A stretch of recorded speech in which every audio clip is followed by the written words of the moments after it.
Isa ka ba sa mga taong nangangailangan ng kagalingan sa iyong pisikal at espiritual na karamdaman? Maligayang araw ng Sabado kapanalig. Purihin ang Panginoong Hesus na ating dakilang manggagamot. Naparito siya upang magbigay lunas sa ating lahat ng nangangailangan ng kagalingang pisikal at espiritual. Buong kababaang loob nating idulog sa Kanya ang pangangailangan natin ng kagalingan. Ito po ay Sister Lines ng Daughters of St. Paul. Pakinggan natin ang pahayag ng Panginoong Hesus na naparito siya upang tawagin ang mga makasalanan at hindi ang mga banal sa ating mabuting balita.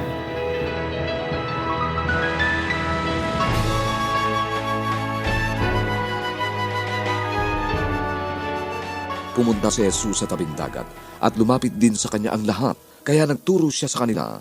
Nakita naman niya sa paglalakad si Levi na anak ni Alfeo na nakaupo sa singilan ng buwis at sinabi niya rito, "Sumunod ka sa akin." At tumayo ito at sinundan siya. Habang nanunuluyan naman si Jesus sa bahay niya, maraming taga-singil ng buwis at iba pang makasalanan ang nakisalo kay Jesus at sa kanyang mga alagad. Talagang marami sila. Ngunit may mga guro ng batas namang sumusunod sa kanya. Nang makita nila na nasa hapag siya kasama ng mga makasalanan at maniningil ng buwis, sinabi nila sa kanyang mga alagad, "Ano? Kumakain siyang kasama ng mga makasalanan at maninigil ng buwis?" Nang marinig ito ni Jesus, sinabi niya sa kanila, Hindi ang malulusog ang nangangailangan ng doktor, kundi ang mga may sakit. Hindi ako pumarito para tawagin ang mabubuti, kundi ang mga makasalanan.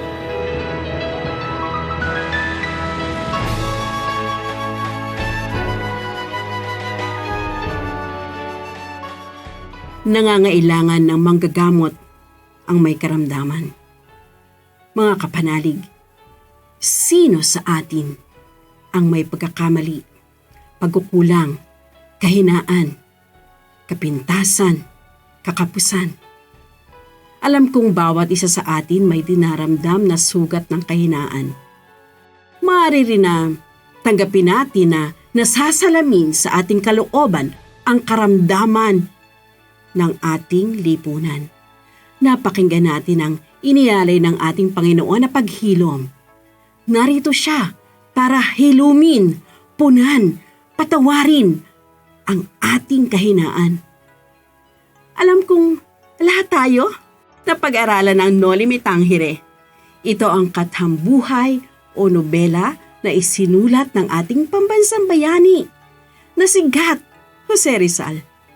Inihalin tulad niya ang lipunan ng Pilipinas sa isang kanser.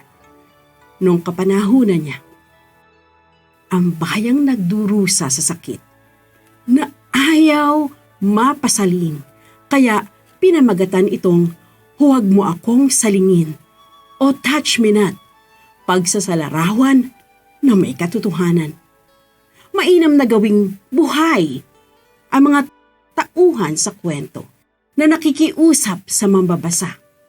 Katulad sa isinateleseryeng Noli Me Tangere at El Filibusterismo noong nakaraang taon na ang pamagat Maria Clara at Ibarra. Inilahad sa nobela ang malalang sakit ng ating bayan. Sakit ng korupsyon, kawalan ng katarungan, ng karalitaan, at ng pang-aabuso ng mga may kapangyarihan, mapolitikal man o mapasimbahan. Totoo na bahagi sa isinulat ang ibang lingkod ng simbahan na naging mapang-abuso. Ngayon naman, sa kasalukuyang karamdaman at challenges ng ating inang simbahang Katoliko, may panibago siyang panlunas na sinisikapang gawin. Sa pamumuno ni Pope Francis, kasama ang mga obispo, ang mga pari, mga consecrated men and women, lay people, ginanap ang unang session ng Synodal Assembly noong nakaraang October 2023. Ayon sa final document, nag-establish ang simbahan ng panibagong Baptismal Ministry of Listening and Accompaniment. Nag-promote din ang magkakatuwang na mabuting pagpasya sa kontrobersyal, mga doktrina at isyong moral sa liwanag ng salita ng Diyos. Mga turo ng simbahan, mga maliwanag na pagdinilay tungkol sa Panginoon. Naroon din ang layunin na maging buhay na saksi sa yaman ng naging karanasan sa sinod tulad ng pakikinig, pananahimik, pagpapahaginan, at pananalangin. Abutin natin ang paghilom na nakalaan sa ating sari-sariling paghilom. Hawak kamay din tayo bilang binyagang Kristiyano na humakbang tungo sa tunay na paghilom natin bilang bayan ng Diyos. Mga kapanalig, support Pauline's online ministry.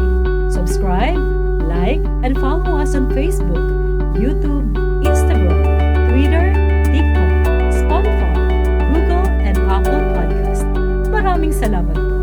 At sa lahat na nagme-message sa amin na humihingi ng panalangin para sa iba't ibang intensyon. Asahan po ninyong kasama niyo kami sa pagdarasal na ipagkaloob ng Diyos ang inyong mga kahilingan. Ito po muli si Sister Lines ng Daughters of St. Paul na nagpapaalalang bagong taon 2024 ating ipagkatiwala sa mapagpalang kamay ng Panginoong Diyos nating dakila.